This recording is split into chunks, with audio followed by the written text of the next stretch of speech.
hari ini saya mau share tentang kisah seorang yang bernama Yusuf, saudara.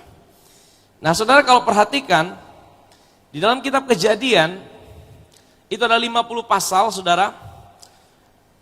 Seperempat dari kitab Kejadian, itu ditulis untuk kisah seorang yang bernama Yusuf. Ya, saudara tahu, bahkan melebihi kisah Abraham sendiri, saudara. Ya, Yusuf ini ditulis hampir sekitar 12 pasal, saudara, dalam kitab Kejadian. Melebihi daripada Kejadian sendiri, ya, penciptaan, melebihi daripada seluruh kisah-kisah ribuan tahun yang ada dalam Kejadian, saudara. Ada 12 pasal yang ditulis khusus untuk berbicara mengenai kehidupan Yusuf. Jadi saudara bisa lihat betapa Tuhan itu kasih sebuah prioritas, saudara, untuk seorang yang bernama Yusuf tentang kehidupannya. Nah, saya mau bilang, saudara, kalau saudara perhatikan di dalam tokoh-tokoh perjanjian lama, ya, salah satu mungkin yang hampir-hampir tidak ditulis dia punya kegagalan, kelemahan, ya, adalah Yusuf, saudara. Kalau yang lain, saudara, kita lihat Abraham, ya, Yakub, saudara, Ishak, semua, saudara, mereka ditulis dengan segala kegagalan mereka, kelemahan mereka, ditulis dengan segala mereka punya, pokoknya hidup sembarangan. Tapi saudara, ada satu tokoh, ya, selain Henok, ya, Henok ditulis hanya singkat saja, tapi Yusuf ini di dalam sepanjang firman Tuhan mencatat tentang hidupnya, hampir-hampir tidak ada celah, saudara. Hampir-hampir tidak ada celah. Bukan berarti dia tidak bercela, bukan berarti dia tidak berdosa, tapi sebenarnya Alkitab sedang memberikan satu gambaran bahwa tokoh Yusuf ini menggambarkan yang paling dekat sekali tipologi tentang Yesus. Tipologi tentang juru selamat kita, tipologi tentang Allah yang menjadi manusia. Dia adalah anak Allah yang tak bercacat celah, saudara. Nah, hari ini beberapa minggu ini saya akan bawa kita melihat di dalam kisah daripada Yusuf, dan saudara kita akan melihat bagaimana, ya, bahwa Yusuf juga mengalami sebuah new normal, saudara, dalam kehidupannya. Mari kita buka saja dalam Kejadian pasal 37. Kejadian pasal 37, kita akan mulai dari ayat yang pertama.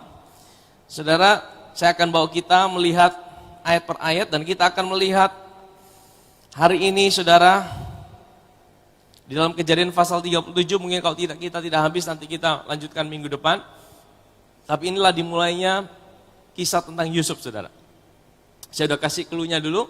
Yusuf itu gambaran yang paling mirip, ya, paling mendekati, identik dengan Yesus. Nanti kita akan lihat dari mana-mana saja, saudara. Tapi saya juga akan bawa kita melihat dari ayat per ayat ini ada sesuatu yang luar biasa, saudara. Ya, bagaimana perjalanan kehidupan Yusuf. Adapun Yakub, ia diam di negeri penumpangan ayahnya, yakni di tanah Kanaan. Inilah riwayat keturunan Yakub. Yusuf, langsung dimulai Yusuf. Tatkala berumur 17 tahun, jadi masih muda, biasa mengembalakan kambing domba, bersama-sama dengan saudara-saudaranya, anak-anak Bilha dan Silpa, kedua istri ayahnya. Dan Yusuf menyampaikan kepada ayahnya kabar tentang kejahatan saudara-saudaranya. Jadi Yusuf ini tukang lapor, saudara. Yusuf ini tukang lapor, saudara. Jadi dia ini seperti, ya, kalau mau dibilang seperti supervisor. Yang lain-lain dia punya kakak-kakak tuh dia punya bawahannya. Jadi kalau ada yang salah, dia akan catat. Nah, ini kamu salah ini. Ya, ini hari Ruben salah ini. Ini hari Simeon salah ini. Dia catat semua, dia lapor sama bapaknya. Saudara, sehingga saudara? Kakak-kakaknya marah sama dia. Ya.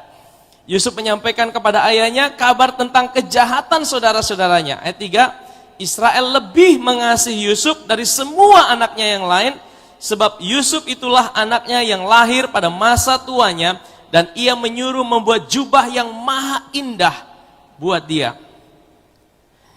Setelah dilihat oleh saudara-saudaranya bahwa ayahnya lebih mengasihi Yusuf dari semua saudaranya, maka bencilah mereka kepadanya dan tidak mau menyapanya dengan ramah. Saudara, Jubah yang maha indah itu bicara tentang perkenanan. Jubah yang maha indah itu bicara tentang kebenaran. Nah, saudara tahu siapa yang benar ya? Itu adalah Yesus, saudara. Dia yang dekat sama Bapa. Dia yang dekat sama Bapa. Semua manusia itu jauh daripada Tuhan. Ya, Yusuf ini menggambarkan Yesus, dia dekat dengan Bapa. Dia punya kebenaran, dia punya keindahan di hadapan Bapanya, saudara. Ya, saudara tahu baju Yusuf itu dibuat khusus, saudara. Bajunya itu bukan kalau zaman dahulu ya, orang-orang Israel itu rata-rata bajunya baju tangan pendek. Kalau kita bilang hari ini baju you can, saudara tahu baju you can? You can see. Itu baju orang pekerja. Tapi baju Yusuf, khusus Yusuf, itu bajunya baju jubah panjang. Karena apa? Yusuf memang tidak disuruh kerja apa-apa sama bapaknya. Suruh menikmati bapaknya. Jadi saudara-saudaranya itu iri, saudara. Saudara-saudaranya iri sama Yusuf. Ya. Ayat yang kelima. Pada satu kali bermimpilah Yusuf. Lalu mimpinya itu diceritakannya kepada saudara-saudaranya. Sebab itulah mereka lebih benci lagi kepadanya. Nanti saya akan share. Jadi hari ini saya akan bawa kita melihat dari Yusuf berbicara tentang pribadi Yesus, tapi juga Yusuf nanti kita bisa lihat menggambarkan bagaimana perjalanan hidup kita, saudara. Ya, jadi kita akan melihat beberapa sisi hari ini, saudara. Pada satu kali bermimpilah Yusuf, lalu mimpinya itu diceritakannya kepada saudara-saudaranya, sebab itulah mereka lebih benci lagi kepadanya. Apa mimpinya, saudara? Karena katanya kepada mereka, coba dengarkan mimpi yang kumimpikan ini. Tampak kita sedang di ladang, mengikat berkas-berkas gandum. Lalu bangkitlah berkasku dan tegak berdiri. Kemudian datanglah berkas-berkas kamu sekalian mengelilingi dan sujud menyembah kepada berkasku itu. Lalu saudara-saudaranya berkata kepadanya, apakah engkau ingin menjadi raja atas kami? Apakah engkau ingin berkuasa atas kami?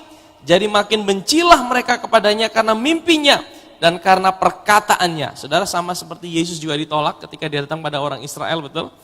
Dia bilang, akulah Mesias, ya. Dia berkata tentang dirinya, orang-orang Israel berkata, kamu mau jadi raja atas kami? Mereka tolak Yesus, betul?